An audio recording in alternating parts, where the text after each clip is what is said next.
దేవునికి స్తోత్రం. ఎందుకంటే కొంతమంది ఇలా మొండిగా ఉన్నారు. అనేక చోట్ల బైబిల్లో మత్తయి సువార్త 28వ అధ్యాయం 19వ వచనంలోను, మార్కు సువార్త 16వ అధ్యాయం 16వ వచనంలోను, అపోస్తల కార్యం 22లోను, అపోస్తల కార్యం 2:38లోను, ఇలా అనేక చోట్ల అనేక రెఫరెన్సుల ద్వారా దేవుడు బాప్తిస్మం యొక్క విలువను గురించి మాట్లాడాడు. అంతెందుకు, ప్రభువే బాప్తిస్మం పొందాడు. ప్రభువే బాప్తిస్మం పొంది మాదిరి ఇచ్చినప్పుడు నీతి యావత్తు నెరవేర్చుటకు మనకి ఇలా తగి ఉన్నది, నువ్వు ఇవ్వవయ్యా యోహాను అని చెప్పి యోహాను ద్వారా బాప్తిస్మం పొందిన యేసయ్యే బాప్తిస్మం పొందితే, కొంతమంది అంటారు సిలువ మీద దొంగ పొందాడా, సిలువ మీద దొంగ పొందాడా బాప్తిస్మం. ఆయన ప్రభు ఏమన్నాడు, నేడు నీవు నాతో కూడా పరదైసులో ఉండు అన్నాడా లేదా? బైబిల్ చెప్పాక బ్రదర్, బైబిల్ మాకు కూడా తెలుసు, ఆ రెఫరెన్స్ ఉంది, ఈ రెఫరెన్స్ కూడా ఉంది, ఇది కూడా బైబిల్లోదే మరి అని కొంచెం ఎటకారాలు చేసేవాళ్ళు ఉన్నారు. వాళ్ళకి నా సమాధానం ఏంటంటే, సరే బాప్తిస్మం పొందొద్దు, సిలువేసుకోమని చెబుతాను నేను.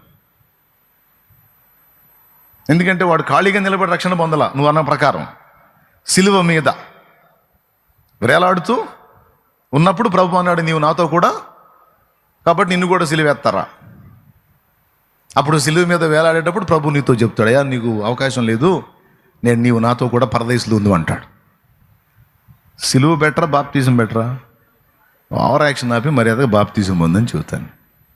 వాడికంటే ఆ సిలువ మీద పరివర్తన కలిగింది, ఆ సిలువ మీద సిగ్గొచ్చింది, ఆ సిలువలో వాస్తవాన్ని గుర్తించి యేసుప్రభుని అబ్జర్వ్ చేస్తున్నాడు. కుడి పక్కన దొంగ మామూలుగా విడిగా కూడా ఆ సిలువ మీద అంత చిత్రవద చేసి రక్తపు ముద్దలాగా చేసి ఆయన్ని ఘోరంగా సిలువకు వేలాడదీసి ఎగతాళి చేస్తుంటే, అంత దారుణంగా చేసిన వాళ్ళని ఆయన సిలువలో వేలాడుతూ, తండ్రి వీరేమి చేయుచున్నారో వీరు ఎరగరు, వీరిని క్షమించు అన్నాడు.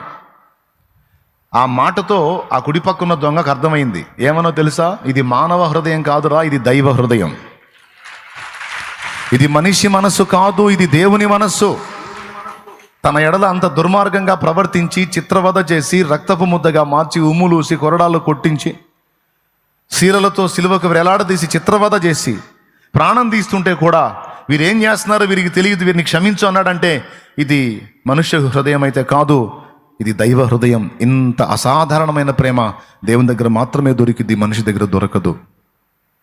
ఖచ్చితంగా ఈయన లోకరక్షకుడే, ఈయన దేవుడే, ఈయన చెప్పే రాజ్యం నిజమే అని గ్రహించి ఆలోచనలో పడ్డాడు. ఈలోపు ఎడం పక్కోడు స్పందించాడు, యేసు ఏమో